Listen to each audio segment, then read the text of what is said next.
Voyez aujourd'hui comment une employée de magasin mal embouchée m'a rappelé que l'amour est véritablement la guerre spirituelle suprême.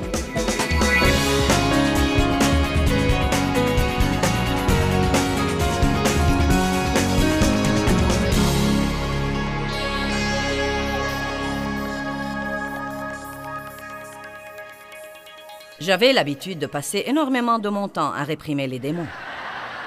J'ai appris toutes les expressions de la guerre spirituelle. Quand je suis d'abord devenu membre du mouvement de la parole et de la foi, il y avait beaucoup d'enseignements sur la guerre spirituelle. Nous avions des séminaires sur la guerre spirituelle.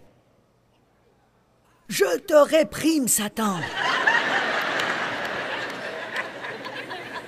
Arrière de moi, Satan! Je te lie au nom de Jésus-Christ. Je me rappelle cette époque où je passais la moitié de mon temps à réprimer le diable et tout ce que je faisais était d'épuiser ma voix.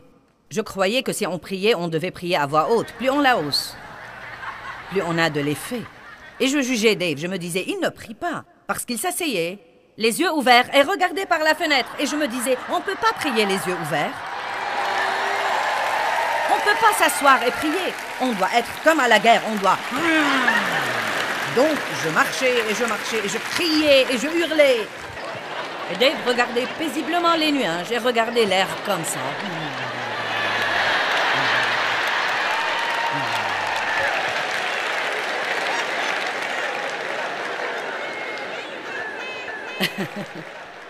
Et un jour où je criais dans la prière, « Oh, maman, maman, oh, maman, maman. »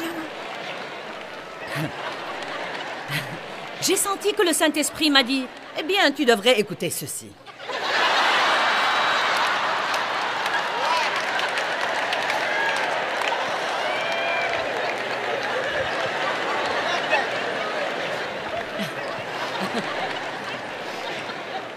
Et puis j'ai commencé à avoir cette révélation. Il m'a dit, « Jésus n'a jamais eu de problème avec le diable. »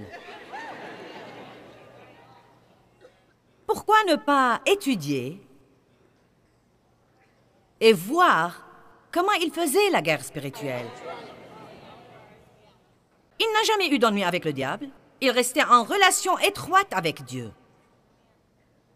Éphésiens 6:10, « Tirez vos forces de lui, cette force qui vient de votre union avec lui. » Il marchait dans la paix. Il ne laissait jamais rien le troubler. Pas étonnant que Dieu ait dit à Moïse et que Moïse ait dit aux Israélites quand ils étaient entre la mer Rouge et l'armée égyptienne, « Gardez votre paix et Dieu combattra pour vous. » La paix est une guerre. Car quand vous gardez la paix dans une situation difficile, vous prouvez que vous faites confiance à Dieu. Ne dites pas « je fais confiance à Dieu » pendant que vous piquez une crise. Mais prouvez que vous lui faites confiance. Revêtez-vous de la justice. Sachez qui vous êtes en Christ. Le royaume de Dieu, ce n'est pas les choses. C'est la justice. Vous savez qui vous êtes en Christ et de ce fait, vous avez la paix. Puis vous avez la joie dans le Saint-Esprit. Je me rappelle toutes ces années que j'ai passées à réprimer le diable. Et vous savez quoi? Je priais pour tant de choses dont je n'avais pas plus besoin qu'un homme sur la lune. Je priais pour un manteau de fourrure. Tout le monde portait des manteaux de fourrure à l'époque. C'était comme un signe de prestige. Donc, je priais pour un manteau de fourrure. Et je priais pour l'agrandissement de mon ministère. Et vous savez, je priais pour une promotion. Et je priais pour ceci. Et je priais pour cela. Je n'avais pas la moindre idée de qui j'étais en Christ. Je vivais sous la culpabilité et la condamnation tout le temps. Allez! Je n'avais pas de paix, je n'avais pas de joie. Et je disais que j'étais une enfant du royaume. J'étais complètement ignorante là-dessus. J'étais une chrétienne superficielle. J'étais une chrétienne charnelle. Tout dépendait de ce que je voulais, de ce que je pensais et de ce que je ressentais. J'avais un appel sur ma vie. Et à cette époque-là, j'enseignais à 25 personnes dans ma salle de séjour. Et 5 ans plus tard, j'ai eu une petite promotion de Dieu et j'enseignais dans une église à Saint Louis où j'étais parmi les pasteurs associés. J'avais un appel mondial, international, énorme sur ma vie, mais Dieu n'allait pas me promouvoir avant que je n'apprenne vraiment à rester habillé spirituellement. Parce que si Dieu choisit de vous mettre dans de hauts lieux pendant que vous êtes nus spirituellement, le diable vous tuera.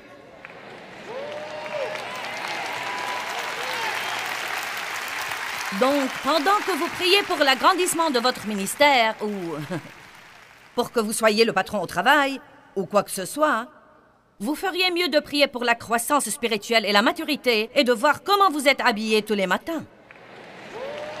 Allez! Maintenant, Colossiens 3:12.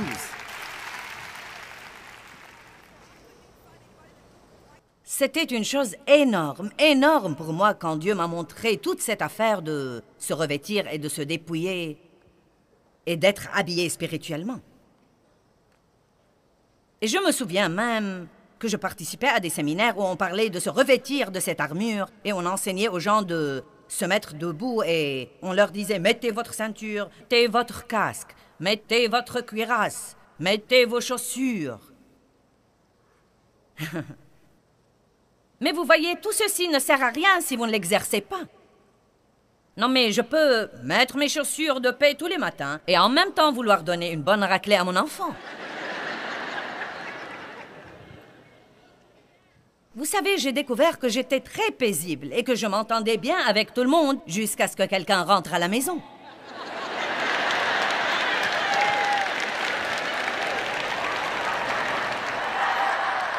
Quand j'étais seule à la maison et que Dave était au travail et que les enfants étaient à l'école, je jouais ma musique d'adoration et j'écoutais mes bandes d'enseignement et je disais « Alléluia ! Oh, le Seigneur soit loué !» Je me sentais vraiment si spirituelle.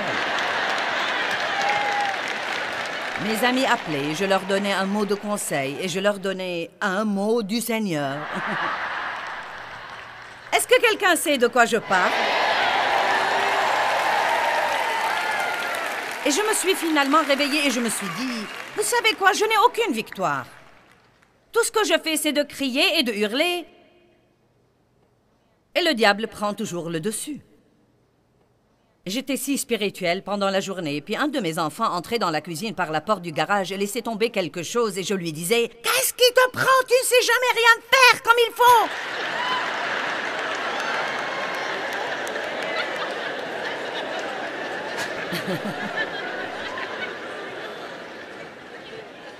Et après avoir piqué ma crise, je me sentais coupable. Dieu, je ne peux pas m'en empêcher.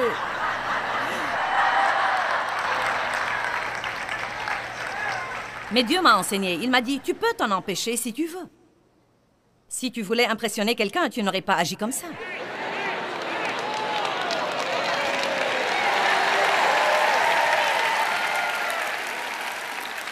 Donc, revêter est une instruction qui nous dit de faire quelque chose exprès. Colossiens 3:12. Nous nous amusons beaucoup aujourd'hui. La chose la plus importante, c'est ce que nous faisons, et surtout ce que nous faisons quand il n'y a pas une personne que nous voulons impressionner, là. Vous m'entendez? L'important, c'est ce que nous disons et nous faisons, et non pas à quel point notre Bible est soulignée et coloriée en jaune et rose et bleu. Vous pouvez colorier votre Bible, mais ça ne veut pas dire que vous savez quoi que ce soit. Nous nous sentons si spirituels quand le pasteur dit « Ouvrez à tel et tel endroit » et votre Bible est toute soulignée et surlignée. Vous la faites bouger un peu dans l'espoir que votre voisin la verra. Vous savez tous pourquoi vous riez, car vous savez exactement de quoi je parle. Oh oui. Je connais très bien ce passage-là. Oh mon Dieu.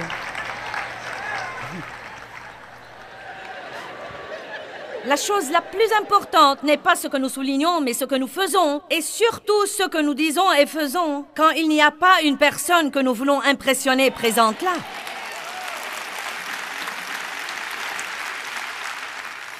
C'est pourquoi il est très important de bien traiter tout le monde et de respecter tout le monde. Il est très important d'honorer tout le monde, non seulement ceux avec qui vous voulez être en bon terme ou ceux dont vous voulez vous attirer les faveurs. Mais vous devez surtout être gentil avec ceux qui, dans le naturel, ne sont rien pour vous, mais sont quelque chose pour Dieu. Revêtez-vous veut dire faire quelque chose exprès, prendre une décision sur la manière dont vous allez vous comporter et vous conduire. Et nous devons passer un temps le matin à nous habiller spirituellement. Je vous défie de prendre 15 minutes tous les matins pour mettre vos habits spirituels. Et ça ressemble à peu près à ça. Dieu, je veux être une personne miséricordieuse. Quand les autres ne feront pas tout comme je voudrais, aussi vite que je voudrais, je me revêtirai de la miséricorde. Si ce type qui conduisait hier et qui m'a donné la moitié du signe de la paix...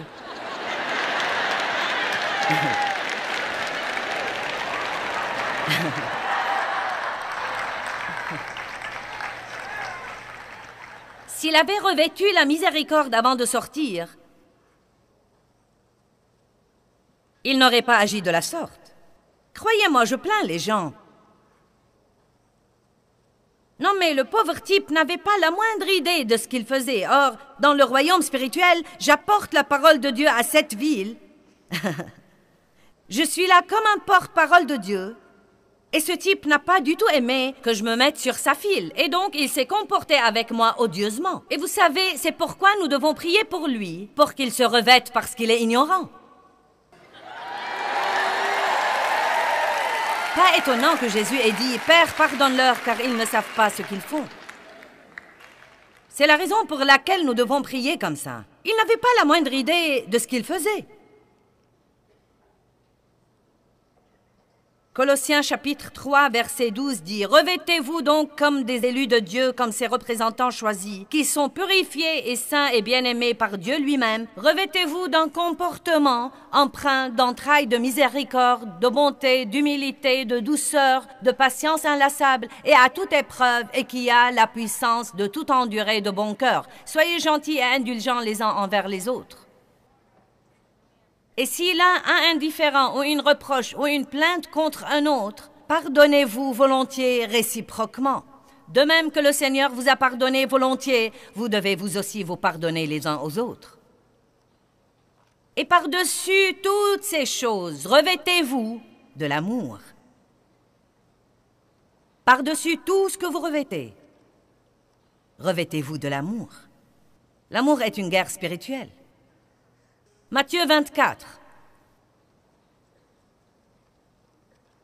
C'est pourquoi je crois que nous sommes dans une époque tellement intense d'obscurité. Et si nous ne pouvons pas motiver le corps de Christ à vraiment marcher dans l'amour, plus ça devient obscur, plus ça devient dangereux pour nous. Vous m'entendez? Vous comprenez vraiment ce que je dis?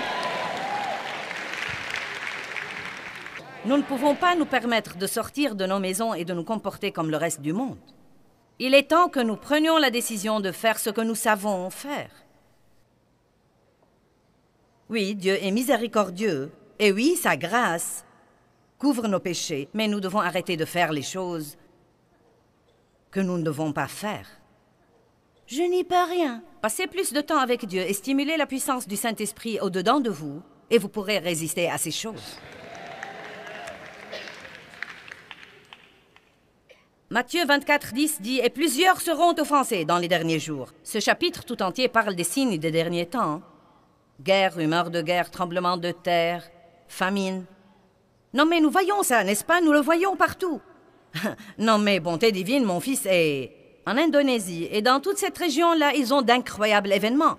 Mon fils David me dit « C'est fou ici. » Il me dit « C'est une chose après l'autre, après l'autre, après l'autre. » Et donc, nous disons, oui, cela se produit. Mais si souvent, quand les gens enseignent là-dessus, ils s'arrêtent au verset 8.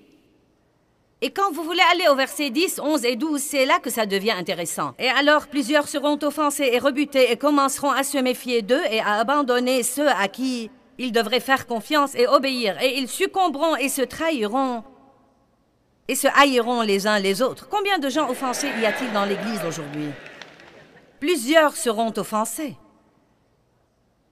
Et plusieurs faux prophètes s'élèveront et égareront plusieurs. Nous les voyons certainement. Et l'amour du plus grand corps de gens, c'est nous, l'Église, se refroidira. C'est un signe des derniers temps. Vous comprenez ça? Nous le voyons aujourd'hui. L'amour du plus grand corps de gens s'est refroidi. Et vous savez, une des choses tragiques qui ont eu lieu... Je suis sûre que quand le président Roosevelt a fait ça, il voulait vraiment aider et il essayait de résoudre un grand problème. Quand le gouvernement a dit « nous nous occuperons des pauvres », les gens ont fait confiance au gouvernement au lieu de Dieu. Et ça a plutôt rendu l'Église paresseuse, car si vous lisez la Bible, nous sommes censés nous occuper des pauvres. Allez! Il y a des instructions dans la Bible sur les vraies veuves et comment s'occuper des veuves. Et si elles sont des commères ou si elles ne se comportent pas pieusement, vous ne devez pas les aider. Et ce qui arrive maintenant, c'est que le gouvernement aide tous ceux qui font la queue et s'inscrivent. Et ça ne peut pas continuer comme ça. Oui, il y a des gens qui ont besoin d'aide et qui la méritent. Mais il y a un très grand déséquilibre là-dedans. Dieu n'a pas oint le gouvernement pour s'occuper des pauvres. Il a oint l'Église pour s'occuper des pauvres.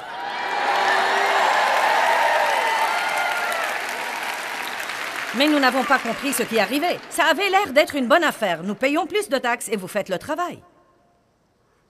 Nous préférons la plupart du temps jeter un peu d'argent plutôt que de mettre la main à la pâte.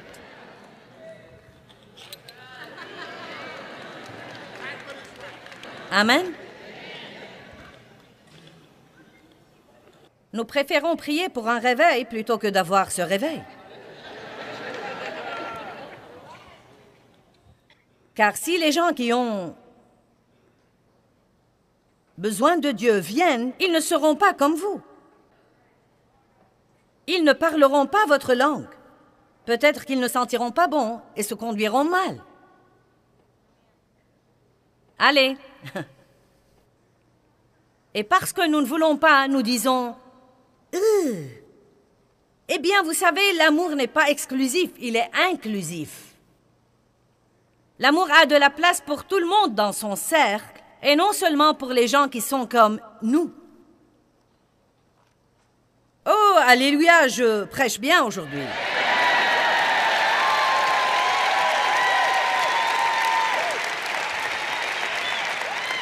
Je raconte toujours l'histoire d'une employée qui jure. Je faisais des courses et je suis entrée dans un magasin pour réparer mes lunettes de soleil et la fille qui gérait le magasin était mal embouchée. Et c'était dans une région du pays qui est un peu plus avancée dans le péché que nous ne le sommes ici au Moyen-Orient. Pardon, à l'Est, au Midwest, où que je sois aujourd'hui. Au Midwest, oui, bien. Je pourrais être au Moyen-Orient demain, on ne sait jamais. Et donc, une fille qui avait un appel évangéliste très fort sur sa vie était avec moi. Et elle a commencé à lui parler. Vous savez, nous faisons une conférence ici, nous sommes chrétiens et est-ce que tu as une relation avec Dieu? Et la fille a dit, oh oui, je suis très spirituelle. Et je me suis dit, oh oh. Les gens qui sont spirituels m'inquiètent toujours, car on ne sait jamais ce que cela signifie. Mais elle proférait des grossièretés, et peu de temps après, elle a proféré une obscénité. Et je suis particulièrement sensible aux grossièretés. Je ne peux pas les supporter car mon père était mal embouché quand j'étais enfant, et il était méchant et il a abusé de moi. Et je devais vraiment me garder d'être hyper religieuse avec elle. Et donc, nous avons continué à parler, et elle a dit, eh bien, je suis sûre que je ne devrais pas utiliser ce langage, mais vous savez, je pense que Dieu jure de temps en temps. Eh bien, maintenant, j'étais vraiment indignée. Et je me suis penchée sur le comptoir. Et je lui ai dit, Dieu ne jure jamais. J'allais tout de suite défendre la réputation de Dieu, vous voyez? Mais la fille évangéliste qui était avec moi a intervenu directement et elle lui a dit « Mais il aime les gens qui jurent. »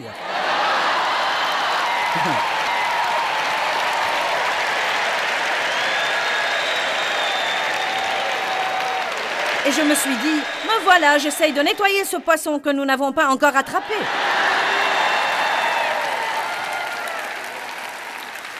N'est-ce pas ce que nous faisons la plupart du temps? Nous essayons de corriger les gens et de redresser leur comportement avant de leur montrer assez de l'amour de Christ pour les intéresser à être chrétiens.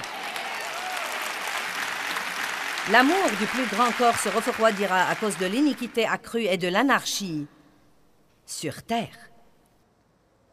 Revêtez-vous de l'amour, c'est une guerre spirituelle. Revêtez-vous de la paix. Revêtez-vous de la justice. Sachez qui vous êtes en Christ. Quand vous faites quelque chose de mal et que vous vous en repentez sincèrement, vous êtes lavé dans le sang et il n'y a plus de culpabilité ou de condamnation. Et quand le diable vient et essaye de vous accuser, vous feriez mieux de lui dire « Écoute, je sais qui je suis. Celui qui n'a point connu le péché est devenu péché afin que je devienne la justice de Dieu en Christ. » Peut-être que je suis un peu sorti de la barrière, mais j'appartiens toujours à Dieu. Amen. Revêtez-vous de toutes ces choses. Mettez le casque du salut, pensez comme une personne sauvée. N'allez pas à l'église pour penser comme un pécheur. Amen.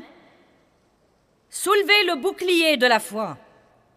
De foi en foi et non pas de foi en doute, en incroyance, et vous retournez à la foi de temps en temps, puis au doute, et à la crainte et au souci, puis à un peu de foi. Satan nous attaque implacablement avec le doute, l'incertitude, l'insécurité, la crainte, l'incroyance, la honte, la culpabilité. Mais nous pouvons soulever le bouclier de la foi. Et la Bible dit « avec lequel vous pourrez éteindre toutes les flèches enflammées du malin. » Mais remarquez que soulever demande un effort. Libérer votre foi demande un effort. Surveiller votre pensée demande aussi un effort. Faites attention à ce que vous portez spirituellement. Passez 15 minutes le matin pour vous habiller spirituellement. Décidez, je serai bon envers les autres. Je serai gentil, je serai patient. Si je ne fais pas à mon idée, je serai toujours patient. Je ferai tout ce que je peux pour soulager le stress des autres. Je n'ajouterai pas à leur stress en étant difficile à vivre. Je dois toujours garder ma paix. Chaque fois que je perds ma paix, j'ouvre une porte par laquelle l'ennemi va entrer. Nous ne devons pas lui ouvrir des portes. Nous ne devons même pas lui donner des fissures par lesquelles il va se glisser. Le voleur ne vient que pour tuer, voler et détruire. Mais Jésus a dit, je suis venu afin que vous ayez la vie et que vous en jouissiez et que vous l'ayez abondamment, complètement jusqu'au débordement. Amen. Allez, donnez gloire à Dieu. Mettez-vous debout. Et finalement, laissez-moi vous dire ce que dit le verset 18 d'Éphésiens 6, et couvrez tout par la prière. Le moyen d'interrompre le plan de Satan, c'est de prier pour toutes choses. Non, mais j'ai dit que vous devez prier pour toutes choses. Je lis un livre sur la prière au moins une fois par an. Vous devez être toujours motivé sur le plan de la prière. La prière est très puissante. Quand vous priez au nom de Jésus et que vous revêtez votre armure spirituelle, le royaume des ténèbres sera en danger. Amen. Eh bien, quand je prie, je sens que toutes mes prières ne sortent pas de la chambre. Ça suffit, ça suffit, ça suffit. Il ne s'agit pas de ce que vous ressentez, mais de ce que vous croyez.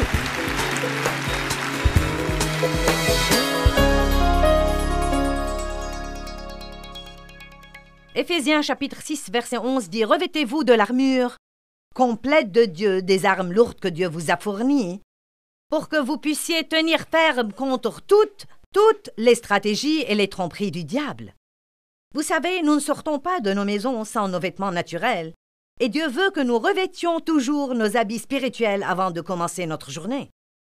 Je crois que si nous utilisons la protection que Dieu nous a fournie, nous pouvons sortir gagnants de toutes nos batailles.